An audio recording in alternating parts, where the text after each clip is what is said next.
Assalamualaikum warahmatullahi wabarakatuh. Bismillah, alhamdulillah, wassalatu wassalamu ala rasulillah. Surat Al-Baqarah ayat 201 202. A'udzubillahi minasyaitonir rajim. Wa minhum may yaqulu rabbana atina fid dunya hasanatan wa fil akhirati hasanatan wa qina adzaban nari. Ulaika lahum nasibum mimma kasabu wallahu sari'ul hisabi. Dan di antara mereka ada orang-orang yang berdoa, ya Tuhan kami, berilah kami kebaikan di dunia dan kebaikan di akhirat, dan peliharalah kami dari siksa neraka. Mereka itulah orang-orang yang mendapatkan bagian dari apa yang mereka usahakan, dan Allah sangat cepat perhitungannya. Nah, kita sekaligus membicarakan dua ayat, yakni Al-Baqarah 201 dan 202. Kita bahas masing-masing per ayat, di mana kita menemui beberapa jumlah yang meskipun jumlah berikutnya merupakan jumlah yang maktufah atau ngikut dengan jumlah sebelumnya. Wa minhum may yaqulu rabbana atina fid dunya hasanah. Kalau kita perhatikan ya, di dalam surat Al-Baqarah ayat 200 yang sudah pernah kita bahas, yang posisinya di atas ini, ada penggalan kalimat atau penggalan jumlah di mana berbunyi faminan nasi may yaqulu rabbana atina fid dunya wa ma lahu fil akhirati min khalaq. Sedangkan di dalam surat Al-Baqarah ayat berikutnya di 201, salah satu awalannya berbunyi wa minhum may yaqulu rabbana atina fid dunya hasanatan. Ya, jadi mirip sekali, hanya saja ada tambahan hasanatan. Jadi silakan mereview di surat Al-Baqarah ayat 200 untuk bisa memahami bagaimana kedudukan dari masing-masing kata ini di ayat 100 201 ya. Kalau 200 sampai ad-dunya, maka 201 ditambah dengan hasanatan ya. Jadi kita akan melanjutkan pada kata hasanatan. Ya, fid dunya hasanatan. Kenapa hasanatan itu harokat akhirnya adalah fathah? Karena dia sebagai maf'ul bih atau objek. Objek tentu masuk dalam mansubatul asma, isim-isim yang mansub. Tanda nasabnya adalah fathah di bagian akhirnya. Begitu juga polanya sama dengan wafil akhirati hasanatan. Ya, wa ini wawu atau fil akhirati ini merupakan susunan jar majrur, tentu muta'alliq dengan fiilnya dalam hal ini adalah ati, dan hasanatan artinya kebaikan, harokat akhirnya fathah, berarti dia masuk dalam mansubatul asma sebagai maf'ul bih ya, sama persis dengan yang sebelumnya. Berikutnya adalah waqina, dan peliharalah kami. Wa di sini adalah wawu athof, qi merupakan ya, kita bisa kategorinya fil amr, tetapi ya ini tentu kita tidak bisa memerintah Allah Ta'ala, maka qi di sini merupakan fi'il doa. Dia adalah sebuah permohonan atau doa ya.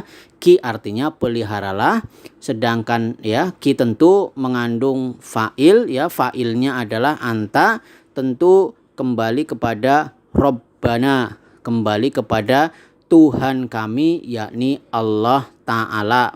Allah Ta'ala yang kita mintai doa, yakni diminta untuk memelihara, peliharalah kami, lindungi kami. Nah ya, nah ini merupakan maf'ul bih atau objek, kita terjemahkan kami ya. Jadi ini waqina, tentu sekali lagi ini adalah fi'il doa, sebuah permohonan kita kepada Allah Ta'ala. Apa kita minta pemeliharaan kita, dijauhkan dari apa, dilindungi dari apa, tentu akan kita lanjutkan. Jadi qi sekali lagi ini fi'il doa, tentu kita bisa mentasrif secara istilahi dan secara lughawi. Secara istilahi dari fi'il madhi, fi'il mudhari, masdar, fa'il, maf'ul, fi'il amr maupun fi'il nahinya dari waqa, yaqi, waqiyan, waqin, mauqiyun, qi, la taqi. Ya, di sini adalah fi'il amrnya qi, dan kita juga bisa mentasrif secara lughawi dari anta, antuma, antum, anti, antuma, antunna. Ingat ya, domir atau fa'il di sini tentu yang berkaitan mukhatab ya, yang hadir. Karena kan ini sebuah permohonan atau doa, tentu adalah objeknya fa'il dalam hal ini adalah pelakunya itu hadir. Dari mulai anta, antuma, antum, anti, antuma, antunna. Maka di sini qiyaku, qina ya, qi ini merupakan doa, fi'il doa dengan fa'il atau pelakunya yang kita minta pertolongan adalah anta, dalam hal ini Rabbana, Tuhan kami, tentu saja merupakan sebuah zat yang wajib kita mintain pertolongan, berdoa, yakni Allah Ta'ala. Adzaban nari ya, ini juga tadi yang kita sudah sampaikan. Maka ada maf'ul bih yang kedua dalam hal ini adalah adzaba, artinya dari siksa, an-nari neraka. Adzaba merupakan maf'ul bih, dia objek yang kedua, sehingga tentu dia masuk dalam mansubatul asma. Tanda nasabnya adalah fathah di bagian akhirnya, sedangkan an-nari kenapa harokat akhirnya adalah kasroh? Karena mudhofun ilaih ya. Dan inilah rangkaian ini dari Rabbana atina fid dunya hasanah wa fil akhirati hasanah wa qina adzabannar. Ini merupakan makul qaul, isi dari perkataan. Nah, kita lanjut ke ayat 202-nya ya, di mana disampaikan ulaika lahum nasibum mimma kasabu wallahu sari'ul hisab ya. Di dalam surat Al-Baqarah 202 ini ada dua jumlah ismiyah ya, ada dua jumlah ismiyah, yakni jumlah atau kalimat yang sempurna diawali oleh isim atau kata benda. Kita mulai dari ulaika lahum nasibum mimma kasabu ya. Mereka itulah ya, karena ulaika diterjemahkan mereka itulah. Tentu saja kita paham ulaika ini merupakan isim isyarah, dia kata tunjuk, merupakan isim yang ma'rifat, jatuh di awal kalimat, maka dia sebagai mubtada yang mahalnya adalah marfu ya. Tentu karena ini adalah isim yang mabni, tanda rofaknya tidak terlihat di sana. Mereka itulah ya. Kalau ada mubtada tentu ada khobar, kebetulan ya. Ulaika sebagai mubtada ini khobarnya ghairu mufrad, bukan satu kata saja, tetapi merupakan rangkaian ya. Dia merupakan rangkaian, dalam hal ini dia membentuk sebuah jumlah ismiyah. Jadi khobarnya berbentuk jumlah ismiyah ya, di mana fenomenanya juga cukup menarik. Jumlah ismiyahnya diawali dengan syibhul jumlah, dalam hal ini adalah jar majrur lahum. Maka kita juga ingat lahum ini dimaknai sebagai apa? Khobar muqaddam nasibun, yang dimana dia nakiro bersifat umum, jatuh setelah syibhul jumlah, maka dia sebagai mubtada muakhar. Demikian juga di sini ada susunan jar majrur ya, susunan jar majrur muta'alliq dengan apa? Dengan apa? Mubtada muakhornya nasibun ya. Jadi konstruksi kalimatnya seperti itu cara membacanya. Jadi sekali lagi ini adalah jumlah ismiyah. Jumlah ismiyah komponen utamanya adalah mubtada, diwakili oleh ulaika ini sebagai mubtada, dan khobarnya ini merupakan satu susunan kalimat jumlah ismiyah juga ya. Khobarnya itu satu baris ini ya, sebagai mutimul jumlah, penyempurna dalam sebuah kalimat, memperjelas apa yang dimaksud. Oke ya, mereka itulah ya, orang-orang yang mendapatkan bagian dari apa yang mereka usahakan, ya. Begitu cara membacanya. Jadi ulaika sekali lagi ini sebagai mubtada, ya. Kita masuk rangkaian khobarnya, ya. Khobarnya di sini merupakan jumlah ismiyah dimulai dengan lahum yang merupakan susunan jar majrur, artinya bagi mereka. Tentu muta'alik memiliki keterkaitan makna, ya, dengan apa? Dengan khobar muqaddam, ya, dengan khobar muqaddam. Ya, kalau secara singkat lah, kita sudah sering menyederhanakan karena kita baru masih dasar sekali. Kita katakan inilah sebagai khobar muqaddam, khobar yang posisinya diawalkan. Sedangkan nasibun, kenapa harokat akhirnya adalah dhamma? Dia masuk sebagai mubtada muakhor, ya, posisinya setelah sibul jumlah.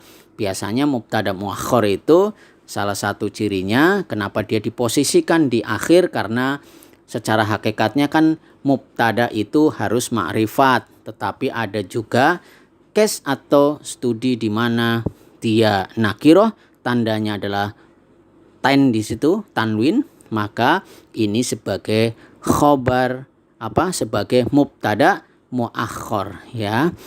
Nasibun mendapat bagian. Mimma kasabu, ya, ini kita sudah mengingat lagi. Artinya dari apa yang mereka usahakan. Min, ini artinya tulisan di sini, ya, mimma ini terdiri dari min dan ma. Min artinya dari, ma ini merupakan isim mausul, susunan jar majrur, ya, karena terdiri dari min dan ma. Tentu dia muta'alik, memiliki keterkaitan makna dalam hal ini dengan nasibun, ya. Bagian apa? Dari apa yang, ya, apa yang. Ma di sini isim mausul, tentu saja mahalnya adalah majrur, mahalnya adalah jar, karena di situ dia sebagai isim yang majrur karena didahului oleh min. Tetapi kita juga ingat ma ini adalah isim mausul yang mabni tetap, ya, sehingga tanda jarnya tidak terlihat di sana. Ma apa-apa yang, tentu ma sebagai isim mausul membutuhkan silah mausul anak kalimatnya. Karena apa yang itu kita tidak tahu apa yang dimaksud, maka kasabu, ya, fi'il fa'il yang artinya mereka usahakan. Jadi apa yang mereka usahakan itulah bagian yang mereka peroleh. Kasabu tentu merupakan fi'il madhi, dia kata kerja yang lampau dengan wawu jamak di sini sebagai fa'il atau pelakunya yang menunjukkan bahwa ini adalah mereka. Tentu kita akan menebak, ini tentu isim domirnya adalah hum, ya, karena kita bisa cross check dengan cara kita mentasrif, ya. Kasabu merupakan fi'il madhi, kita bisa mentasrifnya secara istilahi dan secara lughawi. Secara istilahi dari fi'il madhi, fi'il mudhari, masdar, fa'il, maf'ul, fi'il amr maupun fi'il nahyinya dari kasaba yakasibu kisban, kasibun makasubun iksib la taksib, ya, dari kasaba, ya, apa yang diusahakan, usahakan. Maka kita juga bisa mentasrif hingga kenapa sampai pada kata kasabu, ya, awalnya kasaba, kenapa tiba-tiba menjadi kasabu. Tentu ini berkaitan dengan fa'il atau pelakunya, dari kita menyebutnya sebagai tasrif lughawi dari huwa huma hum hiya huma hunna anta antuma antum anti antuma antunna ana nahnu kasaba kasabu kasabat kasabata kasabana kasabata kasabatuma kasabatum kasabati kasabatuma kasabatunna kasabatu kasabana. Maka kasabu di sini merupakan fi'il madhi dengan fa'il pelakunya adalah hum atau mereka, ya. Dan jumlah terakhir adalah wallahu sari'ul hisabi. Tentu ini merupakan jumlah ismiyah dan Allah sangat cepat perhitungannya.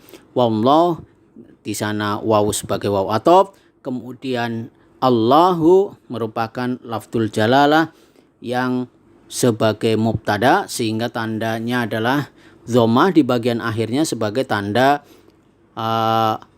marfu, ya. Rofa tanda marfu, ya, tanda rofanya adalah dhammah. sedangkan sari'u ini merupakan khobar. Ya, kalau ada mubtada, ada khobar, ini khobarnya. Ya, sedangkan al-hisabi ini merupakan mudhofun ilaih.